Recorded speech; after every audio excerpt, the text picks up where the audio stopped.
new number. And in this way, you can generate infinite numbers just between 25 and 30. Okay? ไม่เป็นไรหรอก So when we treat real numbers to be a มี possible อะไรขนาดตัดสินได้ outcome of a random variable, it means the outcome has to be infinite. Unlike when you throw a dice, where the outcome can be 1, 2, 3, 4, 5, 6 only. มีวันศุกร์วันหนึ่ง Okay, so appreciate that, and then you see like what is the consequence of that in terms of mathematics. เมื่อทำดิสนีย์ So we cannot list the all possible values between in like especially when you have a continuous random variables because it's infinite numbers of them, right? It's even uncountable. Okay, and ผมหาชิคุไม่หลดชิมกัน and then when you think about it, you realize to a conclusion that ชิ้นใหม่เหรอ because there is an infinite number of value, the probability of each individual value is virtually zero.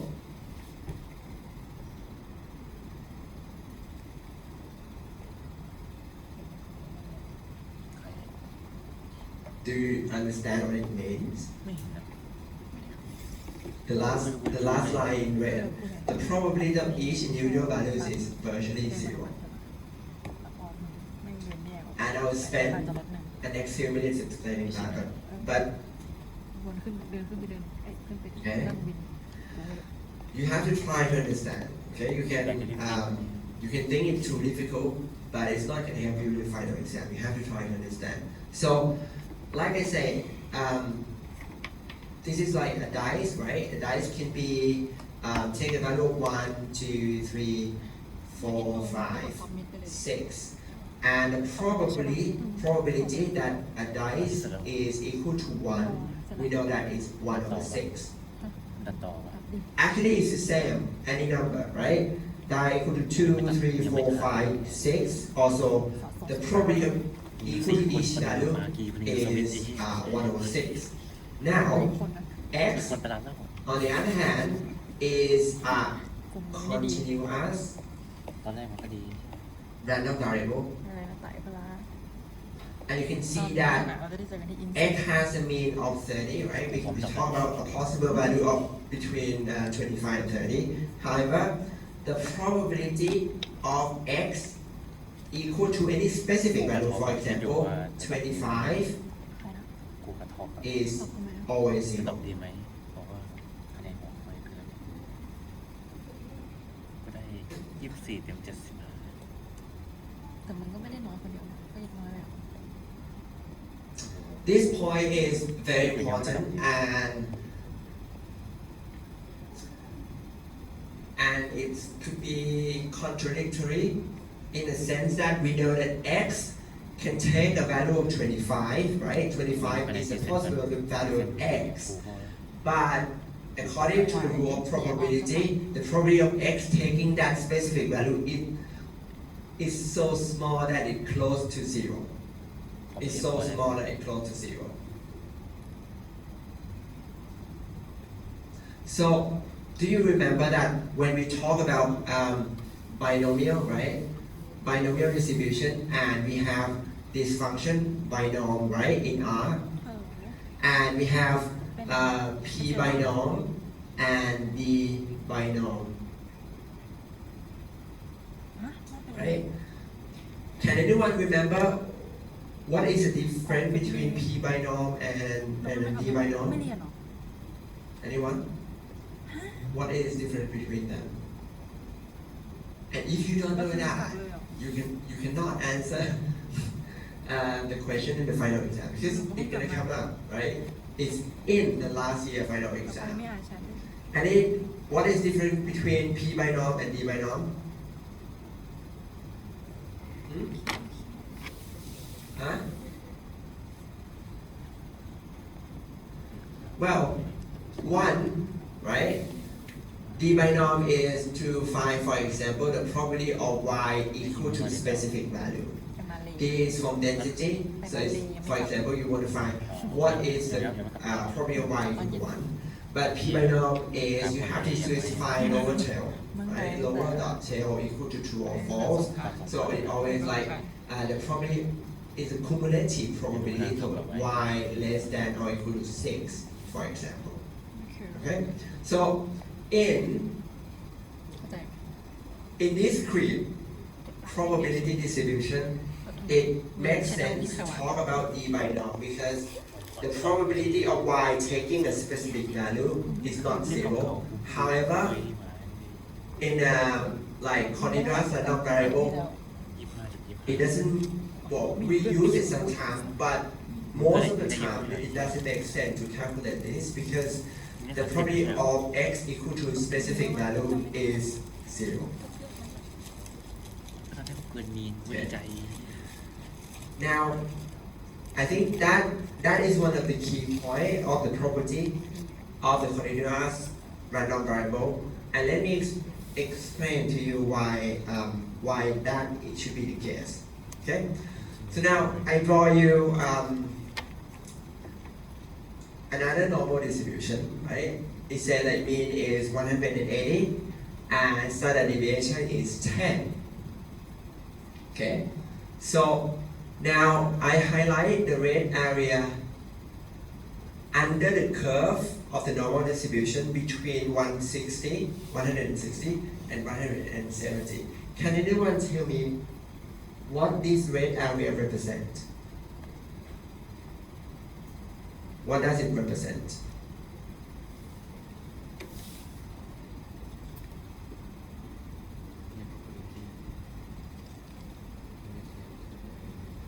Okay, we have something like this because it's a continuous random variable, right? Continuous probability distribution. If it discrete, then it will be something like this with a gap. But we don't have any gap because it's continuous, right? X can take any numbers between between this far left, right, until that right, depends on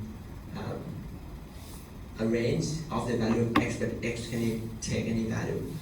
But what is this red area represent? Okay, if you don't know, let me ask you another question. What can you tell me or can you guess? If I calculate, right, the area under the curve of the normal distribution, I mean, I calculate that this whole area, not just the red, right, the whole area under this blue line, what value should I get? 1, right? And that again coming from the fact that the probability of sum of all the probability, right, in the sample space have to go to 1. Same with when we have a dice, we have a bar, right, 6 bar, and that each one is 1/6, and the sum of them is 1. Same as this, it has to sum up to 1. So now, can you tell me what the red area represents? Is the probability of what? Of x taking, x is going to be between 160 and 170, right? So we talk it always like the area of the graph represent, right? This is a graphical representation of the probability. When you see a bar chart in a dice example, right, it's 1/6. So that means that a probability of a dice equal to 6 is 1/6. Same as this. The probability that x is going to be between 160 and 170 is this red area. And actually, I calculate already, right? The probability, this red area is approximately 0.135905. So that means it's about 13.59% that x is going to fall between 160 and 170. Okay?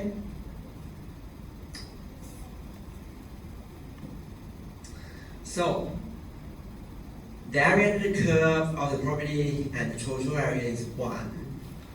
And the red area, the shaded area, is the property that y to be x, right? Sorry. This should be x. อยู่ที่โอเว่น and ที่ we โอเว่นที่มี fix it ขอคือปีเทอร์นะลูก okay x เนี่ยเลยบอกว่าโอเว่นแบบเขาเริ่มของที่เรื่องสิ x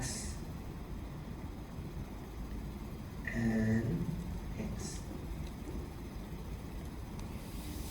ไปดู okay ไปเที่ยว ขึ้นวะ now ไปบ้านนะนอนอยู่บ้าน so ไปเที่ยว if right เดี๋ยวที่ if I want to find let's look at this if I want to find the probability that x is between 160 and 165 okay so that will can be represented by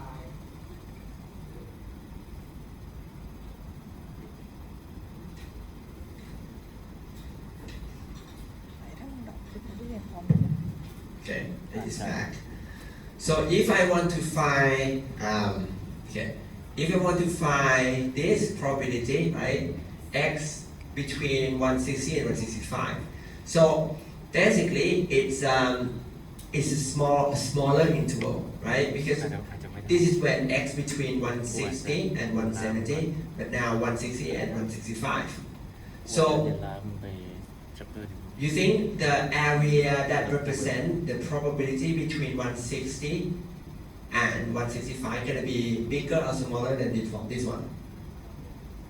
It has to be smaller, right? Because it's so we move. This is 170, right? So we move so that this side, so the area becomes smaller. Okay. And if I even interested in even smaller, like 160 between 160 and 160 and 161. So the red area will be like become smaller, right? Almost like a line here. So that represents that every time that you move the interval smaller and smaller, the probability or the area under the curve will become smaller too. Now, logic says that if you want to find the probability of x equal to 160, not interval but just one number, that will equivalent to just a red line here over 160, right? And when it is a line, there is no area. There is no length or area of a line.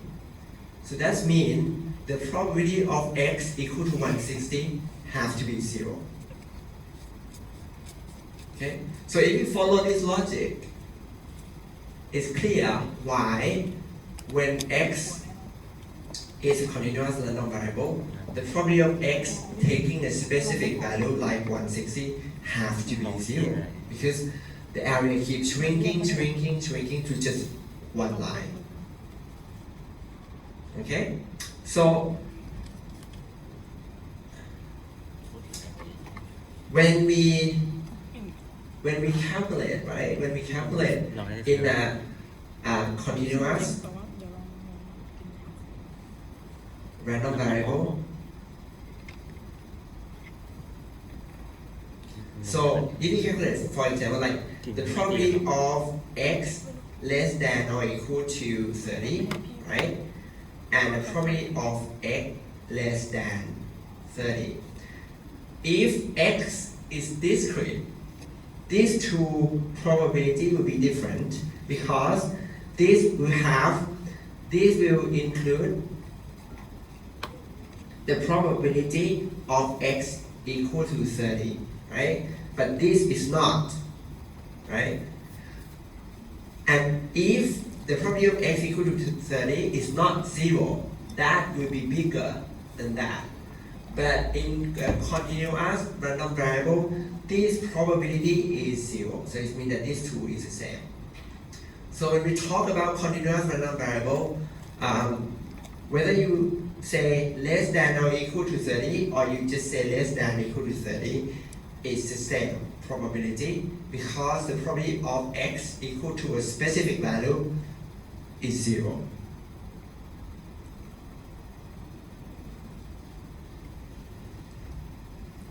Okay, any question? are you convinced that if x is continuous, then the probability of x taking specific value is 0? But that is how we operate in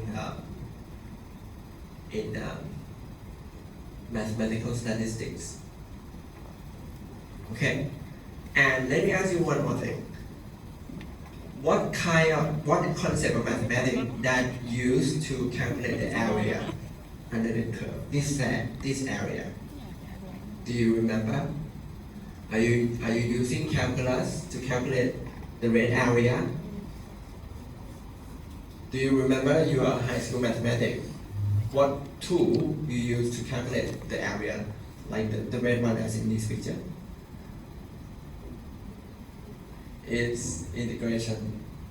ไม่เท่ากับศูนย์ไหม So it means that we have to learn about integration when we study continuous random variable, สุดหลับ and you will see.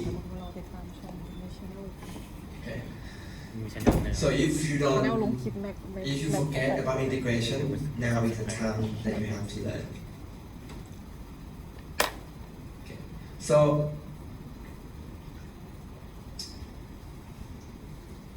for the continuous random variable, we can determine the probability of a range of values only, not one specific value. With discrete, you can calculate the probability of a specific value, but that is not in a continuous, right? In a continuous setting, the probability of the random variable of interest, for example, I mean, this is when I'm trying to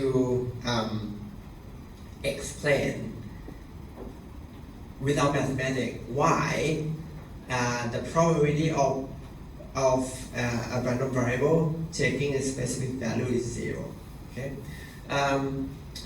If we think about time, right? Say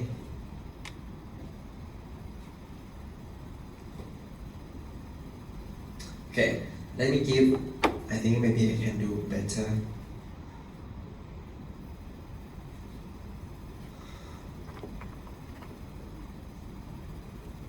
Okay, so this is my stopwatch.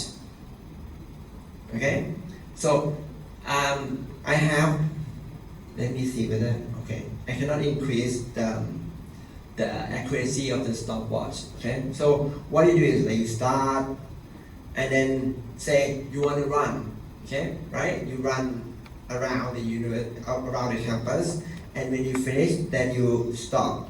So let's say that this will be like 10 seconds and 55 milliseconds, right? So this is the thing in an Olympic, right? This year we have an Olympic again in France.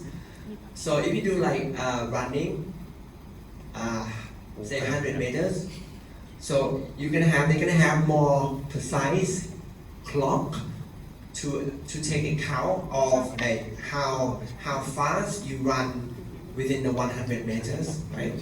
So the easiest example of a random variable is time, especially like this. Okay, so let's say that the x, the random variable is a time that takes you to run 100 meters. Okay, and then we stop. So that is my outcome of my random variable: 3 seconds and 19 milliseconds. Right? Let me ask you, if I want you to stop the clock exactly at 6 seconds, 6.00 seconds, can you do that? Or you think it's too fast? 3, 4, 5, 6.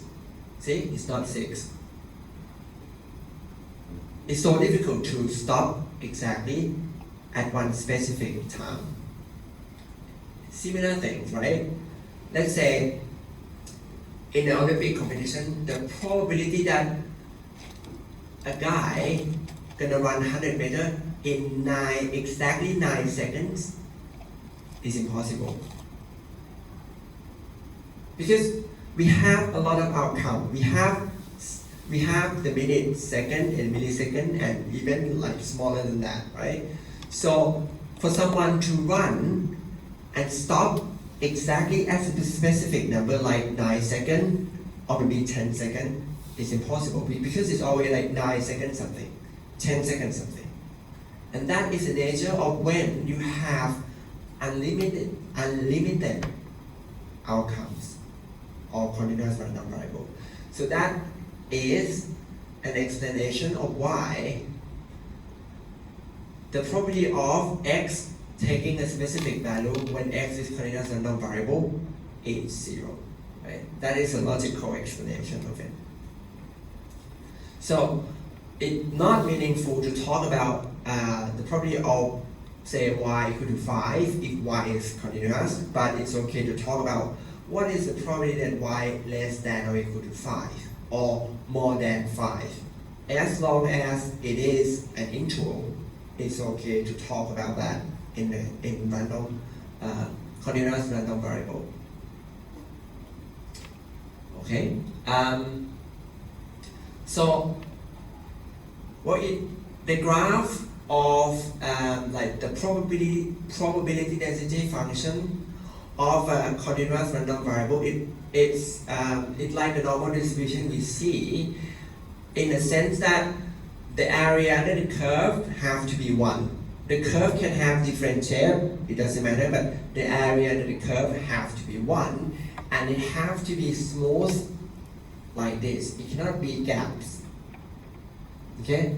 So we talk about the real function. Right? When I plot histogram earlier, I ask R to generate values and I try to plot a histogram. But if we talk about function of the probability density, then it's going to be smooth, and the area under the curve or the integration of this smooth of this curve over the possible value have to be 1. So we're going to study, what we study, you're going to see different shape of density function, but the same thing that the area under the curve have to be 1. Okay. Okay. So exercise, and this could be in final exam. Okay. Let's say that f of y, this function, is a probability density function PDF, and it's equal to c y squared, and y is between 0 and 2. Okay, and y is 0 elsewhere. It means that beyond 0, like less than 0 or more than 2, the density function only yield 0. So the mass is between just 1 and 2, 0 and 2. Now, the question asks, find the value for c for which f of y is a valid density function. So according to what you learned, the only definition of a valid density function is that the integration of all the possible values have to be 1. That is the condition. Okay? So, and that is what we're going to use. So we will be able to calculate what c have to be in order for you to have, for the function to be a valid density function.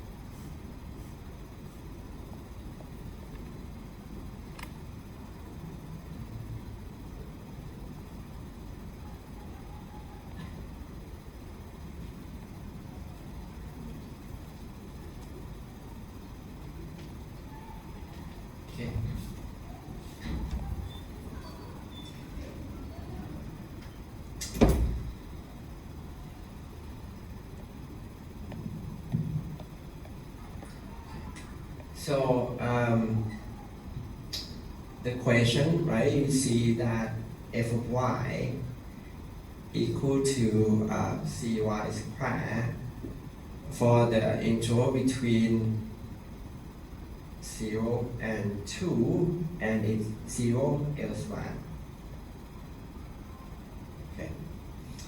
So the question is, what the value of c have to be if for the whole density function to be valid, right? So for the let's say that if I'm using function g now, okay? So this is not this f, but let's say another function gy. So if gy is a valid PDF, right, probability density function, then it means that the integration for minus infinity to positive infinity means like all possible values of g of y dy, obviously, because we have only one variable, have to be 1. Okay? That is what we learned. This is to calculate area under the PDF curve, right? Have to be 1. This is the same thing as in a continuous, in a discrete, right? Discrete, you have sum p of y when y is, let's say, equal to 1 to 6, right? In the direct example, have to be 1. You see that in mathematics, integration and summation is almost the same. Well, the only difference is that summation is when y is finite, right? In the discrete summation, when y is finite, then you use summation. But when y is not finite, there is technical term. There will be a difference between infinite and uncountable, right? You can have infinite but countable, but for this guy here, for continuous, it's uncountable.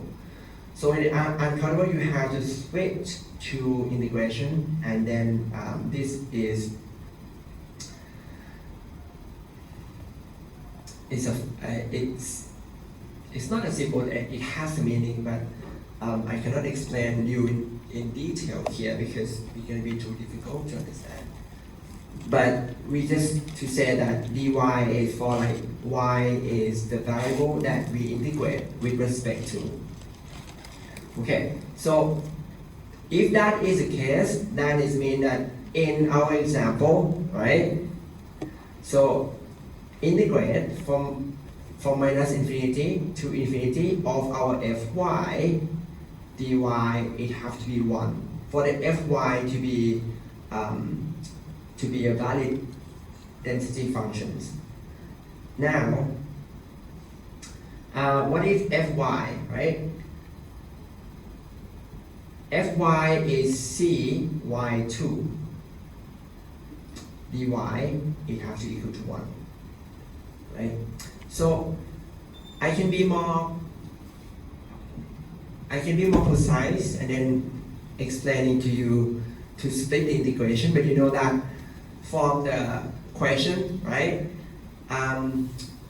Only when y is between 0 and 2 that it equal to this.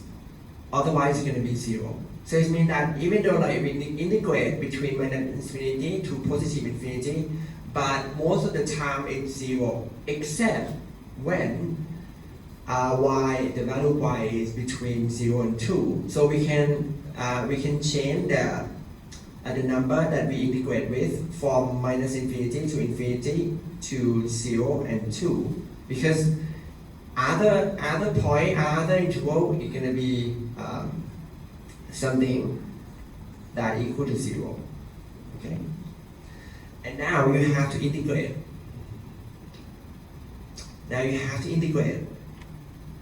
Do you remember anything about integration?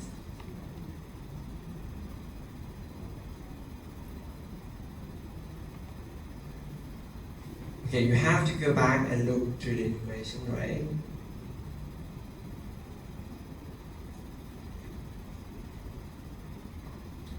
integration can be seen as reverse of differentiation. So when you do differentiation, right, when you have y to the power of 3, right, and then you this y with respect to y, then that is just 3y to the second power, right? So every time you differentiate, the power reduces. So for integration, right, it's the opposite. When you integrate, the power have to increase. The power have to increase. But so like if we take the reverse, right? If we integrate, so we're supposed to integrate 3y to the second power dy, right? And we should get y to the power 3. So how do we get from this to y to the power 3? Usually the power rules, the only rule that we're going to use the power rules is that when you have y to the second power, what you do is like you raise it to the another, like add one more power and then you divide it by 3. And you can see that we have 3 in front, right? So that will cancel out and we ended up with y to the power 3. So the rule is raise to a higher power and divide it by that same power that you raised to.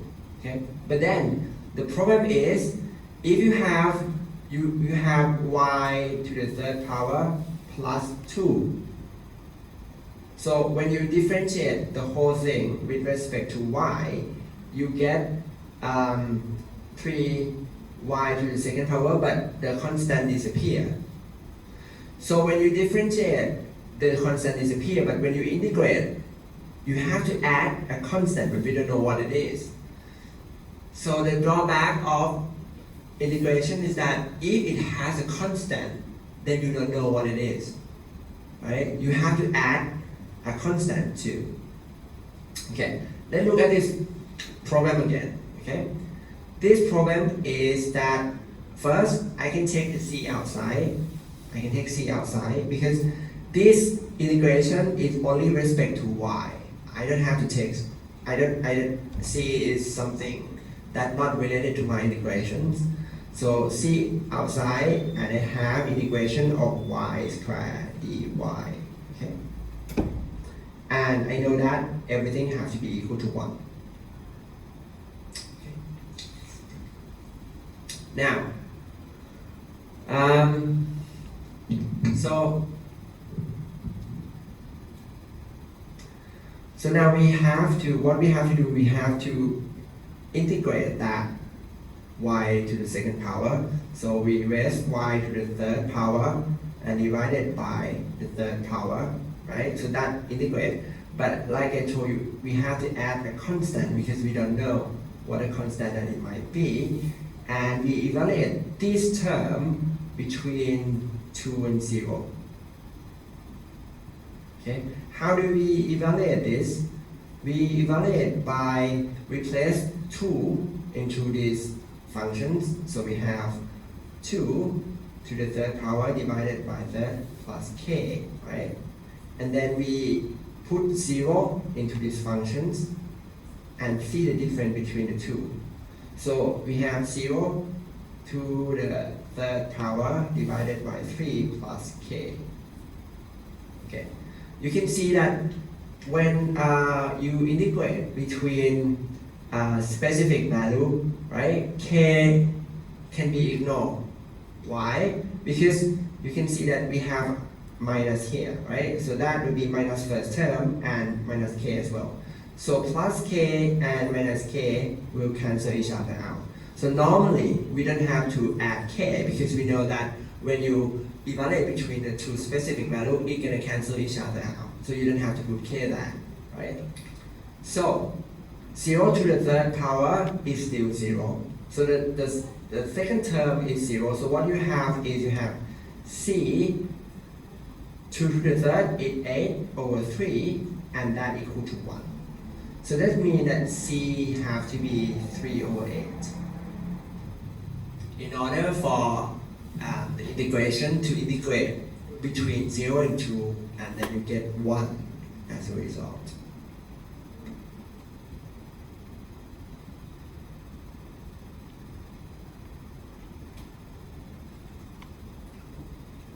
So you have to, if you don't know integration, you have to go back and try to understand integration. Do you have to understand integration for any function? No. Most of the time, 99% of the time, it's just integration of a power functions. Okay? In exponential distribution, there will be an instance that we have to integrate an exponential function, but that is, I mean, you can remember the formula, right? So that will be the only time that is not the power functions. Any question? Okay, good. So, go back to the PowerPoint.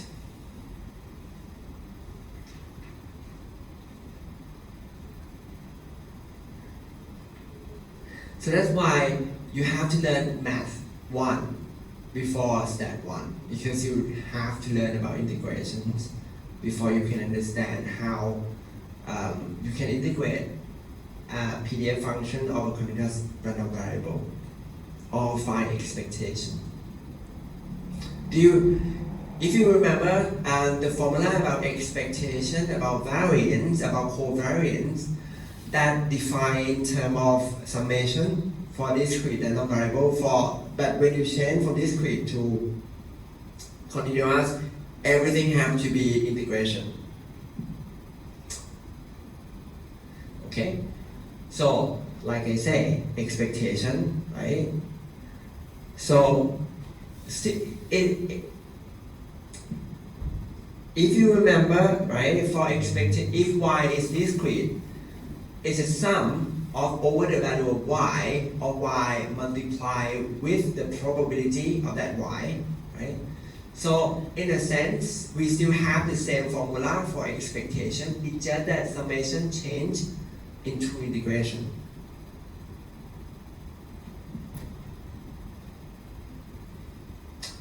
So it becomes more difficult, but it's the same thing.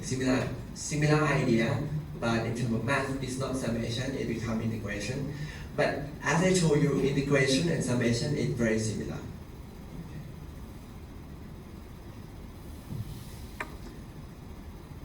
You think it's difficult? Yes? No? I mean, if you study PhD in mathematics, it will be more difficult than this. There will be different kind, at least 3 different type of integrations. Riemann integration, Lebesgue integration. So this is like so simple. Okay? But you know, when every 5 years we have to revise our curriculum, and you're the lucky, you might not think you're lucky, but you're the one that have to use the new curriculum, right? So that's why you have a lot of like programming and everything. And before we do that, sometimes we ask the student, every time we ask student like, what are your opinion about the course? And some students say like, can we get rid of mathematics and statistics out of the curriculum of economics? The answer is not possible, because if you don't understand the basic math and the basic statistics, then you cannot understand the macroeconomics modeling that use like dynamic optimization or econometrics, right? So you have to learn. Okay, so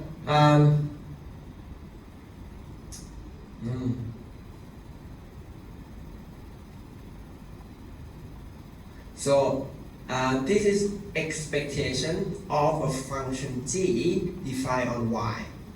Okay, so it's the same. It's the same thing.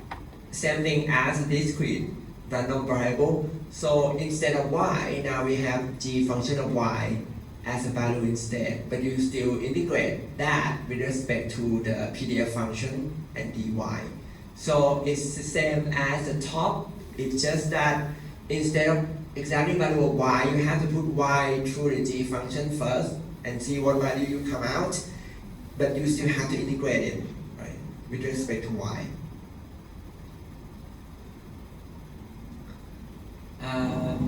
Okay, and this basically is the rule that we have seen before. Expectation of c is a constant, expectation of a constant multiplied with the g function of y. You can take c outside of expectation.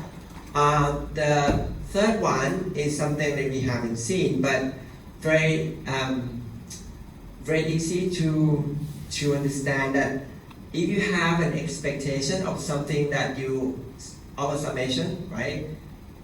G function, G1 function of y plus G2 function of y plus plus. What you can do is like, you can take expectation inside. So the expectation of a summation become expectation of each term plus one another.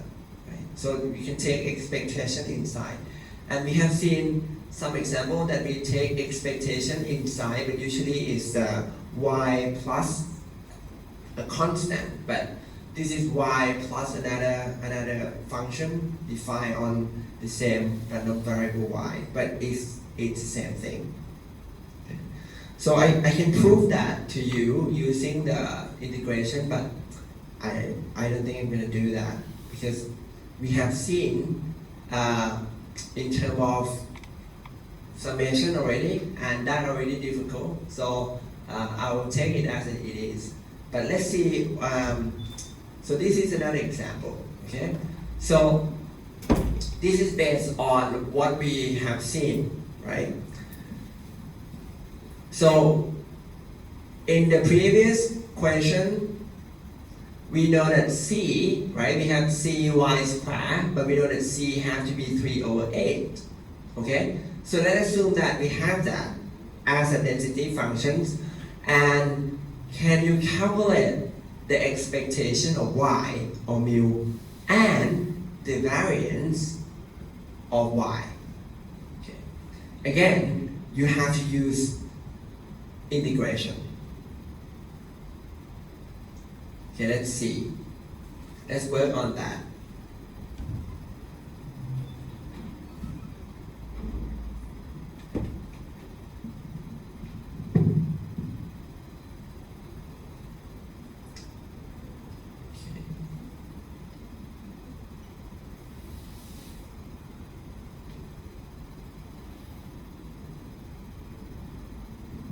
Okay, ready?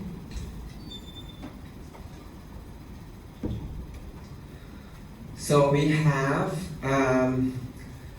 our density function f of y is 3/8 and then y squared, right? And for y between 0 and 2, and it's going to be 0 elsewhere. Okay. So you have to integrate only y between 0 and 2. Now, given that, they ask you to calculate expectation of y and the variance of y. Okay? So let's do that. What is expectation of y? Expectation of y is an average of y weighted by the probability, right? So expectation of y is according to the definition. So according to this, right? The top here, we're going to use that definitions, that expectation of y is integration of minus infinity to positive infinity, y multiplied with fy dy. Okay, so that.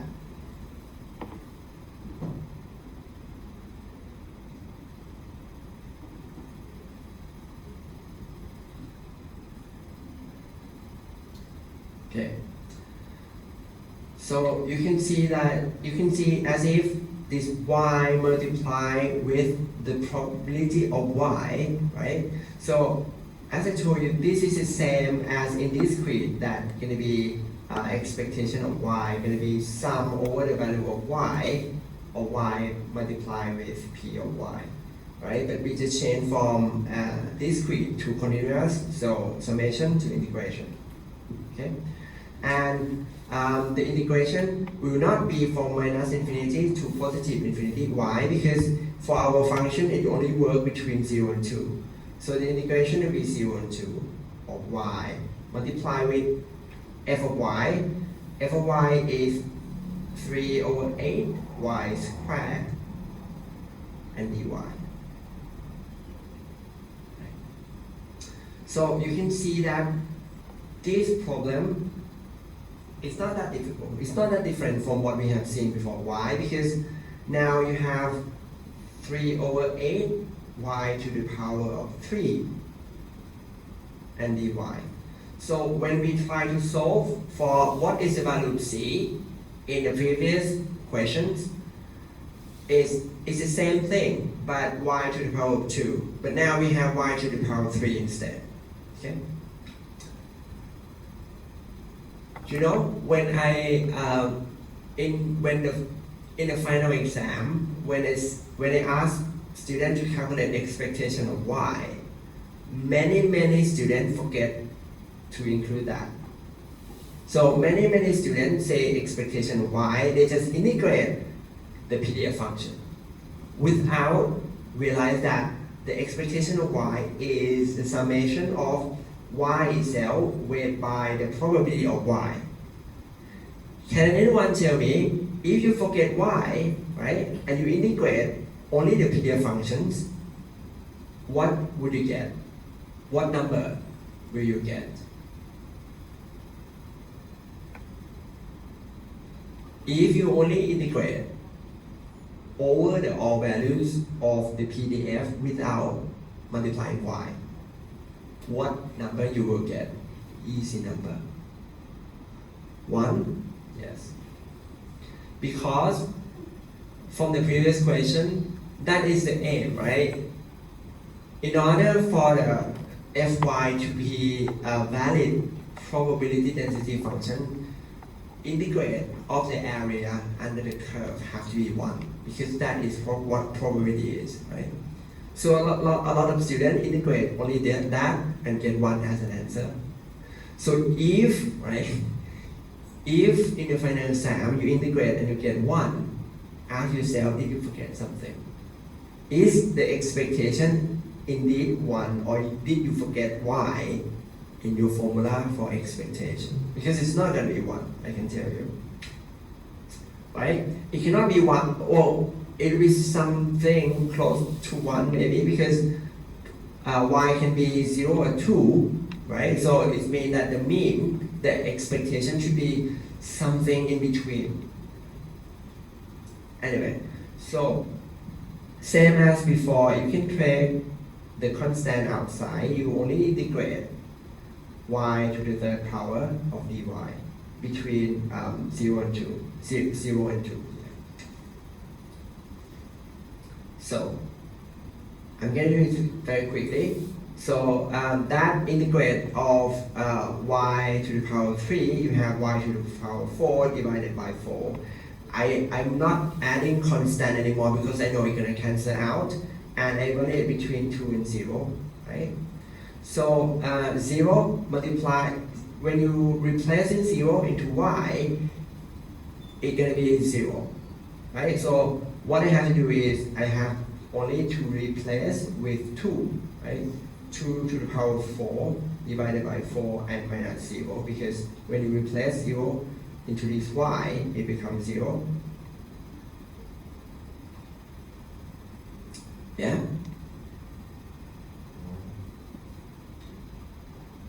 So you got what? 0, 8. That to the fourth power, what is the answer? Is it 16? Right? And that is just 2, right? 8 times 2 is 16, right? So you get 6 over 4, or you can reduce that, it will be 3 over 2 or 1.5. So that is your expectation, 1.5.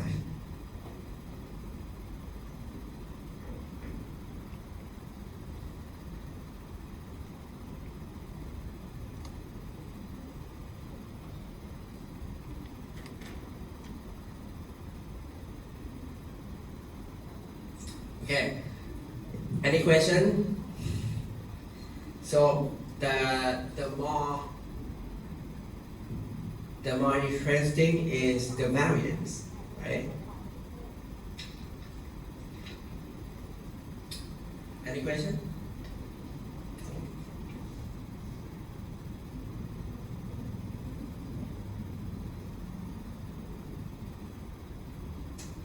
Okay. My answer is definitely correct. Why? Because it's a true example from this textbook I already gave you, right? So it's 1.5. You can see that is 1.5. Okay. Anyway, it doesn't show a lot of details, but I'll show you more here.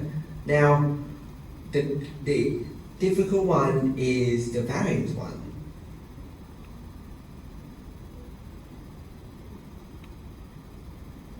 Okay. If you remember the formula for the variance, right? Variance of y is we define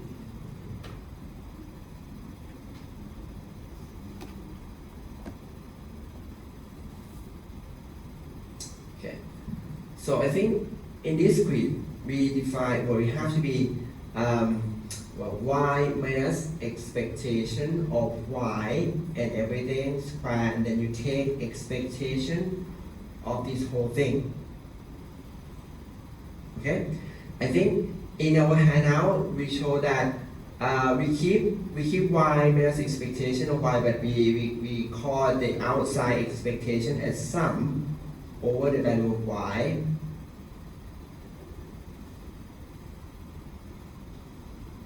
And respect to p of y, right? But obviously we cannot use this anymore. Why? Because integrate it. You cannot use summation. You have to be integration now. Okay. So, do you remember that in this grid, right? I said there are two formulas. There are the definition formula and the shortcut formula. Okay. And it's the same thing. We can take that formula in a discrete case to use in a continuous case, but we have to replace summation with integration. So, according to the shortcut formula, you can go back and have a look, right? The shortcut formula, the variance of y is expectation of y squared, and then minus expectation of y and everything squared. Or you can see that it's expectation of y squared minus, we already know the expectation of y, right? It's a mu squared. Okay. So if we use a shortcut formula, what we have to do is we have to find expectation of y squared. And then we know already that mu here is 1.5. So 1.5 to the second power, you can calculate, but the only thing is expectation of y squared. So how can we find an expectation of y squared? So this is when you realize that, right? If you have y, you can have g function of y that is equal to gy equal to y raised to the second power. Okay? So expectation of y squared can be seen as expectation of some g function of y, and we already have in this PowerPoint we say that if you have this one, if we have another function of y, expectation of that is the same formula, right, as the expectation of just y, but just replace y with g of y. Now, in this example, g of y is y squared. So, if we go back to the visuals, right? So here, the expectation of y squared is integration from minus infinity to infinity of y squared, and then multiply with f of y dy. So if you want y squared, just replace y with y squared. If you want y to the third power, just replace y with y to the third power. Or if you want any function of y, just replace that to this point, but still integrate that with respect to the PDF functions.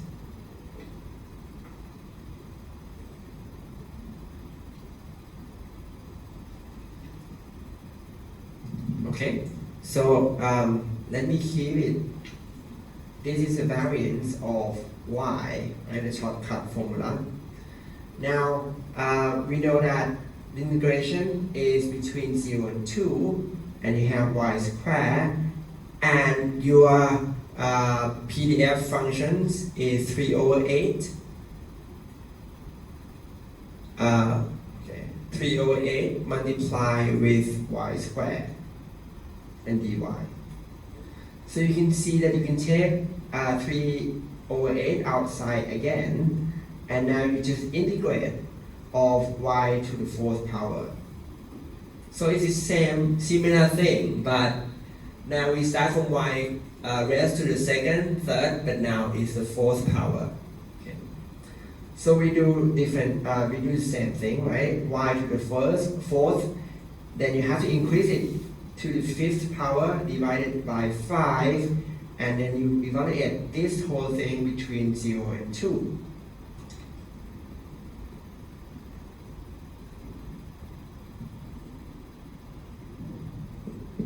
Okay, so again, this is 3 over 8. Okay, I'm going to be quick here. So 0, if you replace it inside, you get 0 anyway. So it's just replacing 2 to the fifth divided by 5. Okay.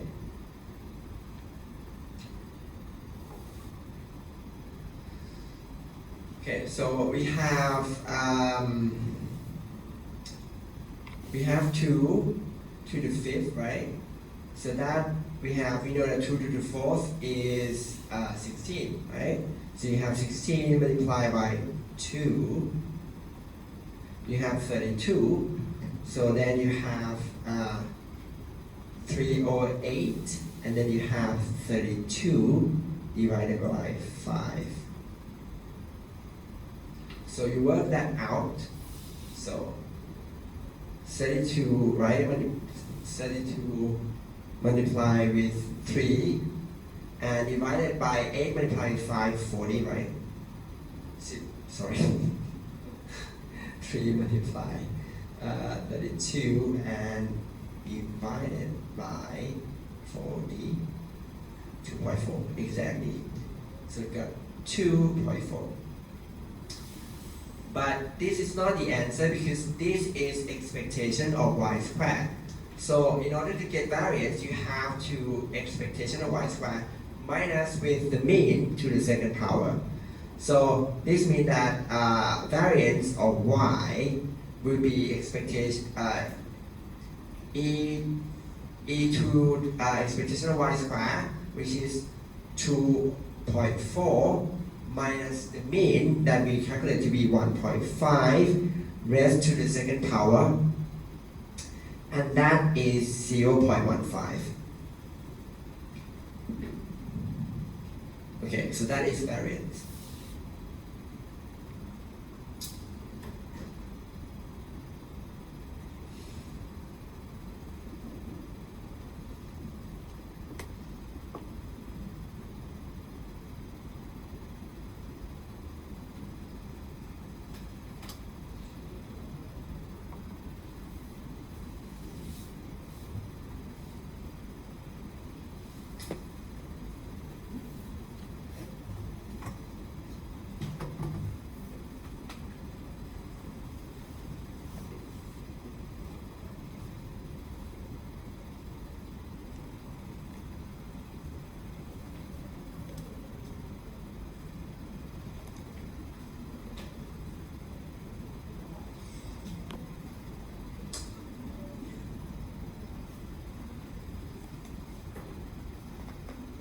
Okay. Any question?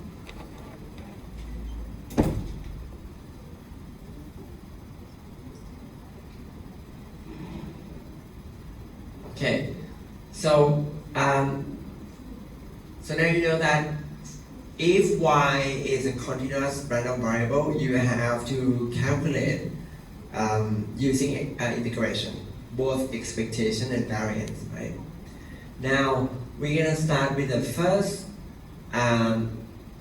continuous random variable called uniform distribution. This is a simplest continuous probability distribution. Okay. We call it uniform because like this.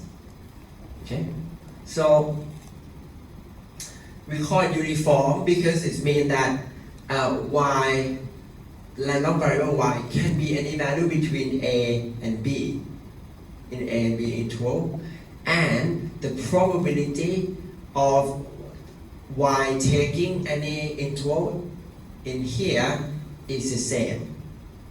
So that's why I call it uniform, because it's only one form or only one probability, right? So it's all, I mean, if we think that A can have any non-zero probability, the probability of y equal to A will be this height, and you can see that it's the same. So I mean, the probability that y will take any specific value gonna be the same in the uniform distributions.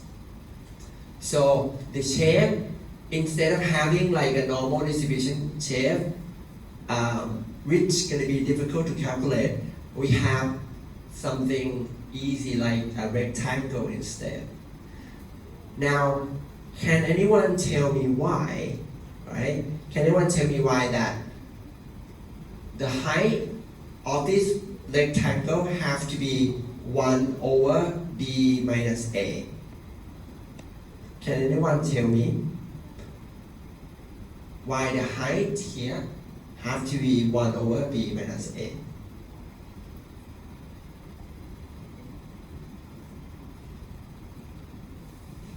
Again, this is a probability density function. Area under the curve have to be what? Have to be 1, right? How do you calculate the area of the rectangle?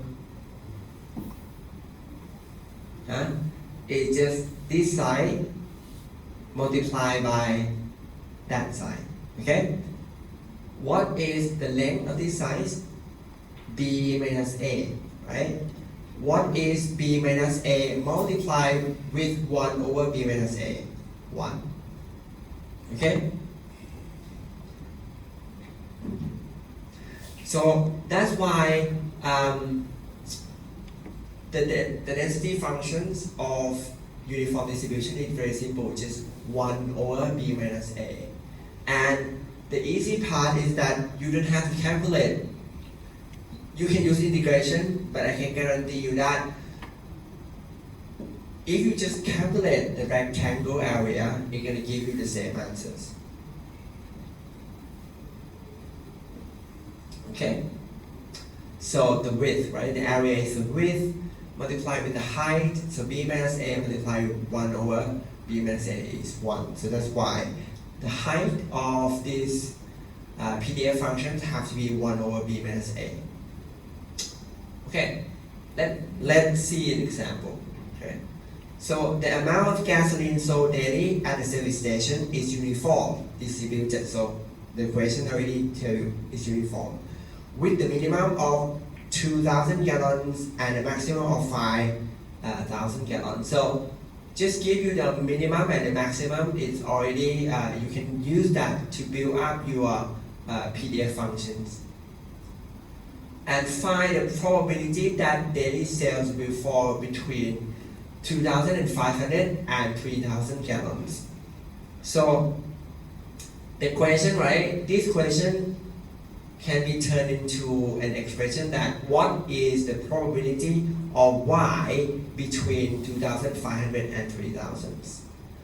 And in terms of graphical representation, it is Because as I told you that the probability is this area under the curve of the interval. So when you want to know 2,500 and 3,000, it means that this blue rectangle start with 2,500 and end here with 3,000. And we want to know what is the area here. So you can calculate the answer using two ways. You can use integrations or you can use just a simple calculation of the blue area, right? Because you know the height.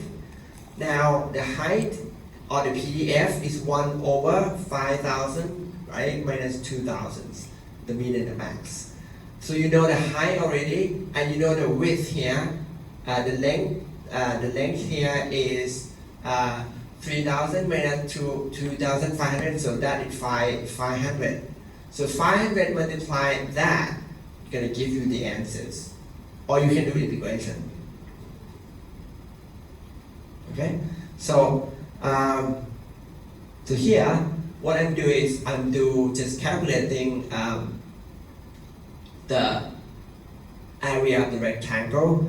So the area of the rectangle, the width is 3,000 minus 2,500 or 500 multiplied with the PDF, which is 1 over 5,000 minus 2,000, so 3,000. So 1 over 3,000. So when you multiply these two numbers, 500 multiplied with 1 over 3,000, that is 0.1667 or 16%. 16.67 that you can sell between 2005 gallon to 3,000. Okay. And in terms of representation, graph representation is like that. Now we can use, okay. So the function to calculate the uniform distribution is UNIF, so it's uniform, but they cut out ORM, so it's just UNIF. So you can use PUNIF, because as I told you that the UNIF gonna give something close to zero, right? The density function. So we only do UNIF, PUNIF, and then you can see that first. Okay, so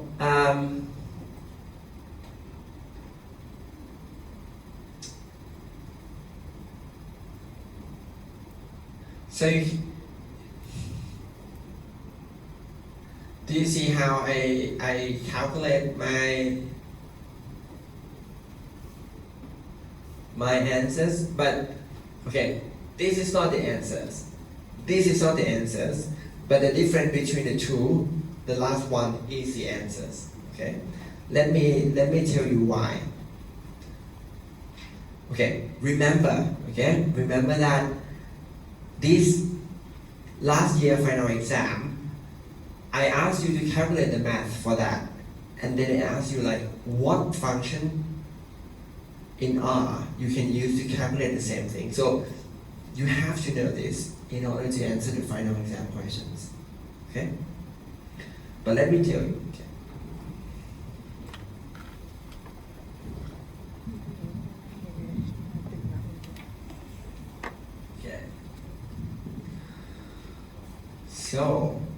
So we have this graph. Okay. We have this graph. So this is f of y. Okay, let me use green. So we have uniform distribution, right? So that starts from 2,000 is your minimum and 5,000, okay? And the length and the height here is 1 over the difference between the two are 3,000, okay? So if you're not sure why this number, you can see that 5,000 minus 2,000, or this area here, or this length here is 3,000. 3,000 multiplied with 1 over 3,000, you get 1. Just means that the area of this my green rectangle this area is equal to 1. Okay? But what we want is we want to see the probability between 2,500 to 3,000. So we want to calculate ลงเกียร์ทีบอก this area. คลิปนี้ลงเกียร์ทีบอก Okay, between the difference between 3,000 and 2,500. Now, in terms of math, right? You can calculate. Okay, so the length here is 500. So you multiply 500 to the height, you're gonna get the area. The area now we know that this area is just 0.1667. Okay. Now, what about in terms of R? Okay. Let me highlight red area. Okay. And then I will tell you what why I have to highlight the red area. Okay. So let me see this command P uniform, and then you want 2,500, right? Well, in R you don't have the comma here, okay? And min is 2,000. Okay, again, cut off.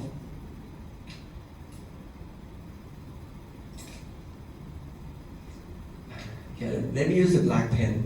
Okay, sorry about that, but max equal to 5,000 and lower dot tail is equal to true. Okay, we don't need log dot p equal to false. So let's stop as this. Okay. Can anyone tell me if I key this p uniform 2,500 and minimum to be 2,000, maximum 5,000, lower tail to be true? Can anyone tell me what will it give me, the red rectangle or the blue rectangle? The red one, right? Why? So it's going to give area, this function going to give me the red area, okay? And it's going to equal to 0.16666667. Well, it actually 6 repeating, right? But we stopped, so we got 7 here. So why? Because it starts at 2,500, so it starts here, but it wants lower tail to be true. So it calculates only the left-hand side of 2,500, so the red area. Okay? Now, let's see another function. So p unif, right? Now I put 3,000, and minimum is 2,000. So I have to use black again. Max equal to 5,000, and lower tail again to be true. Okay. Can anyone tell me with this function what area I am calculating? The red and the blue, or both? The lower tail to be true. I start from 3,000. So it have to be red plus the blue area, okay? Because this function is start from 3,000, start from here, and calculate the lower tail. So it calculates red and blue area, right? Again, my goal is to calculate the blue area. But I have to do this. Why? Because my command only tell me lower tail or upper tail. Okay? So I can calculate the area, but it can calculate lower tail or upper tail. However, you can see that if I use this command, right, which is, okay, let's call it second and the first. So if we second minus the first, okay, so that equivalent to you start with red plus blue, and then you subtract red out. So So the answer will be blue, right?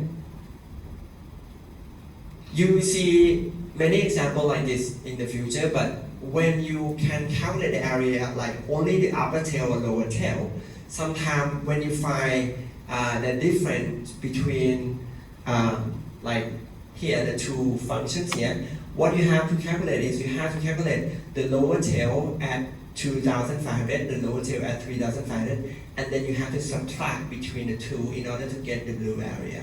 It's a long way. It's a long way to go, but I mean that is how we do it, right? So basically, this area, okay, the second term will give me 0.333333, and then when you subtract 0.3333 with 0.1667, you're gonna get 0.166667. So basically, it's gonna give you the same answer as this. So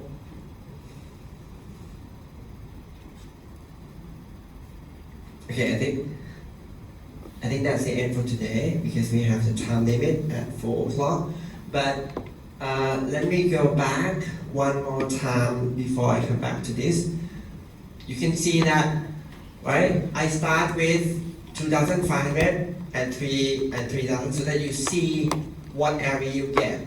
But the last one that I calculate, I use the second line and then minus the first line.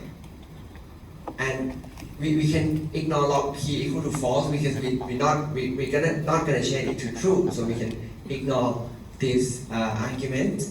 But you get 0.66667, so it's the same as the math to calculate that. And I can guarantee if you integrate between 2005 and 3000 of the PDF function 1/3,000, you're gonna get the same answers as well. Okay, that's it for today.